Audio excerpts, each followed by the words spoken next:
Dear Nolan, from the very start, 2016 was the hardest year of our lives. By the 11th of January, we were unexpectedly hit with your cancer diagnosis. After 12 cycles of chemo, surgery to remove 2/3 of your liver, and another surgery to remove part of your lung, we finished the year thinking you were cancer-free. 2017 was finally going to be our year. But by January 10th, your tumor marker was climbing again, and shortly thereafter, hepatoblastoma tumors came out of hiding on a scan. From that point forward, everything changed.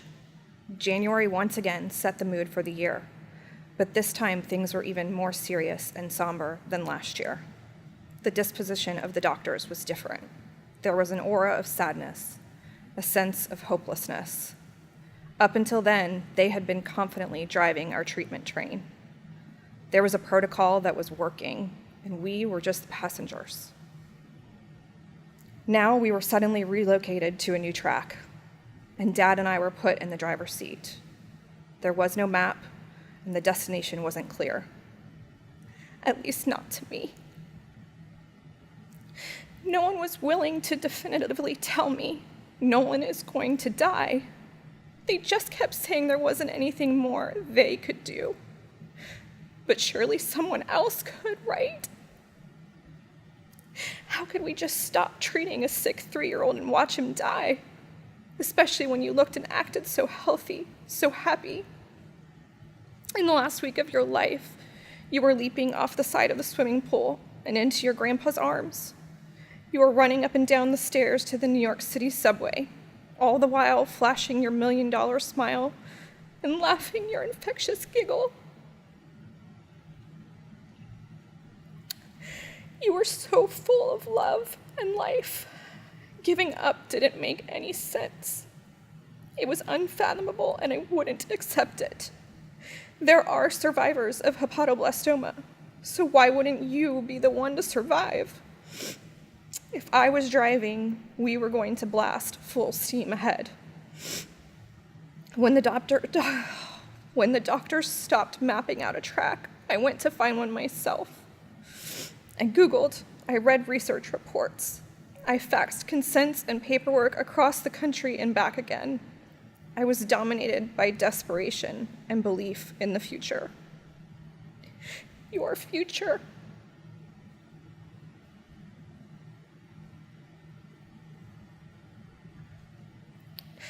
Each day I was filled with terror, waiting for the phone to ring or an email to show up. Would this person have the answer? Would this be the conversation that fixes it all? Because that's what this mom wanted to do for you. Fix it. That's what moms are supposed to do. That time period of hopeful searching felt like a lifetime.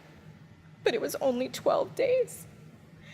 And for each one of those nights, your dad and I became the bread to a Nolan sandwich in our bed. We've never been the parents that allowed you boys to sleep with us. But from the day treatment stopped, we couldn't bear to be apart from you. You would grab your Ellies in one hand, tuck them under your cheek, and wedge your tiny body against Dad's as close as you could get. Then I'd snuggle myself in on the other side, as close as you'd let me. It may have been against my nature, but I'm so thankful I didn't let go of you those 12 days. Because as it turned out, the hopelessness I dismissed back in January was real. It wasn't just your doctors who didn't have answers. No one had answers.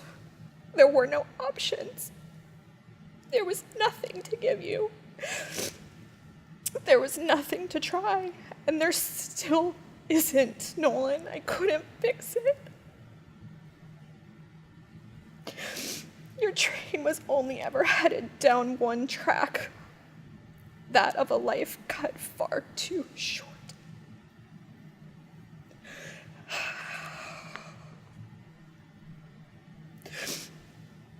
As 2018 approaches, it's clear this won't be our year either. This January will be clouded with dreams of you back between us in bed. Wishes you were playing in the pool. Thoughts of hearing your laughter or touching your skin just one more time.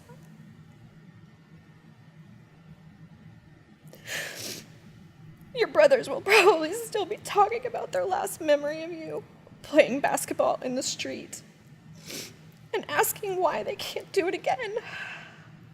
But none of that will ever happen. They have to grow up without their youngest brother. We have to grow old with one less child. The proper order of life has been disrupted. The mood of every January, as well as every day, week, and year of our lives is forever altered.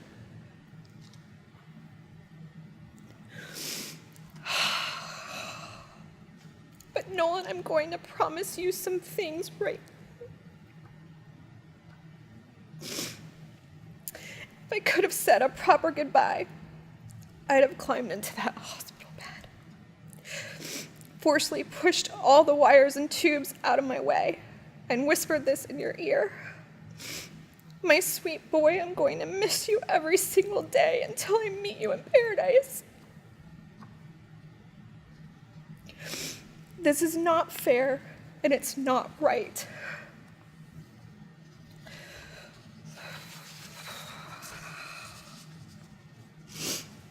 You don't deserve to die. But if this is the way it has to be, I'm going to do my best to live out my days just like you did. I saw you fight cancer with joy and bravery for 15 months. So I can keep my chin up too, and I will keep my hope riding forward. Hope that things can be different for others like you, for moms and dads like us, and for siblings like Spencer and Carson. Hope that cancer becomes just a temporary detour in everyone else's track. Not the end of it.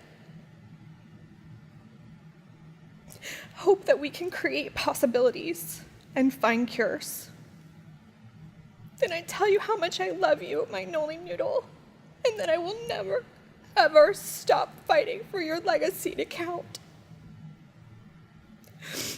I may not have been able to fix this in your earthly days, but I'm vowing to be a part of the solution now. Before you took your last breath, I'd squeeze your delicate hand and rest my cheek against your bald head. I'd say, Mama's here, little buddy. I'm right here. Send us some glimpses from heaven, will you? I will always be looking for them. Always. Love, Ma.